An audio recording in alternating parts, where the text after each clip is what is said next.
Good morning, learners. Having looked at the basics of applied chemistry, which are the structure of an atom and the periodic table and its various elements, groups, and series, today I want us to look at one of the components within the periodic table, what we refer to as air. What is air?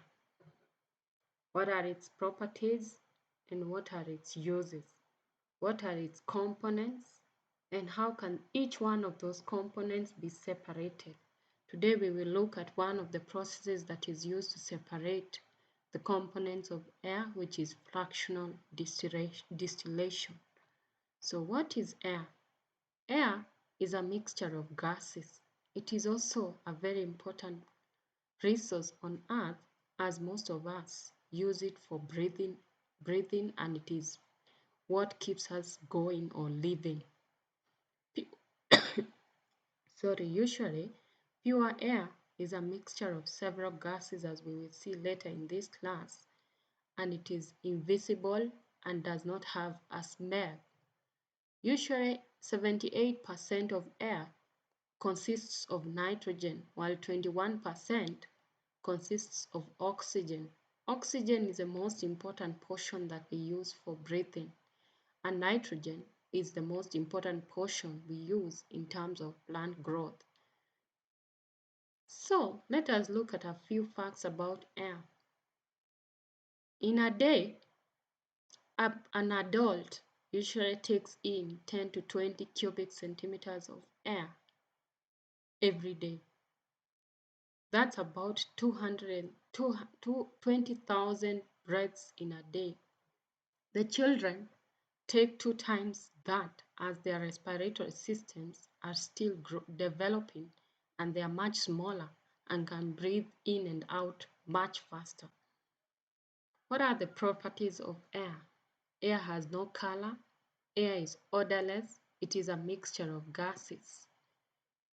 And when the weight of air, dry air at no moisture content, 0 moisture content, and 0 degrees centigrade, and at a normal atmospheric pressure, that is 1013 millibars, the weight of air is 1.293 kilograms per meters cubed.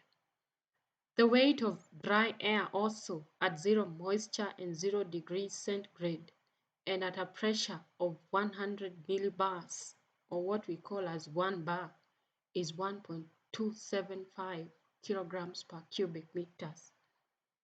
What are the uses of air?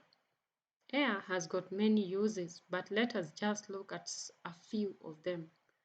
Air contains oxygen, which is essential for respiration processes, and this is what keeps animals going on. It is what helps them to make energy, and in plants it is also used for respiring. It is what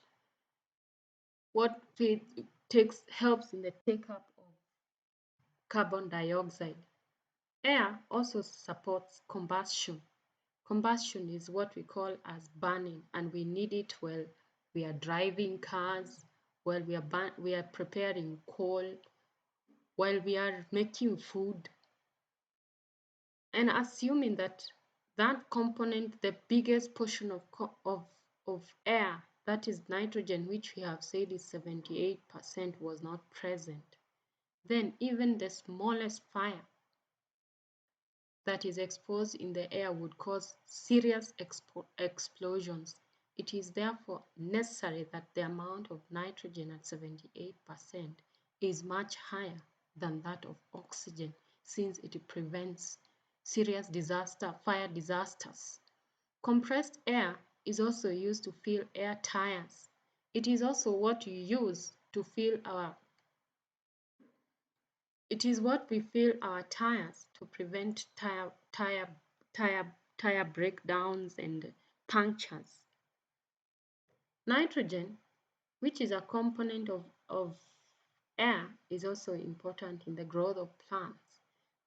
The plants usually absorb nitrogen from the air, or once it is dissolved in the soil, in the form of its ionic form, either as nitrates or nitrites. Moving air also is very important. You remember that from your basic high school education that moving air is wind.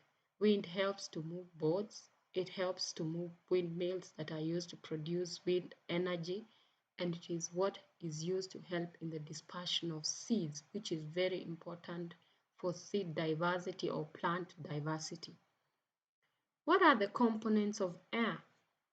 As we mentioned earlier in this class, the biggest portion of air consists of nitrogen and oxygen at 78% and 21% respectively. However, there are other small portions of air that consists of other gases such as argon, carbon dioxide, water vapor, and other gases that are present on Earth, and they only constitute 1% or less. And in this case, when you look at the various small components of air, when you look at the case of carbon dioxide, it is very dangerous to have high levels of carbon dioxide, as this is what is leading us to what we are calling global warming and climate change. As we pollute the air, we increase the amount of carbon dioxide and we reduce the amount of oxygen, which is very dangerous for the environment, considering what we have said is the importance of oxygen, and considering that the presence of carbon dioxide is part of pollution and is what is leading us to global warming and climate change. How do we separate the various portions of air?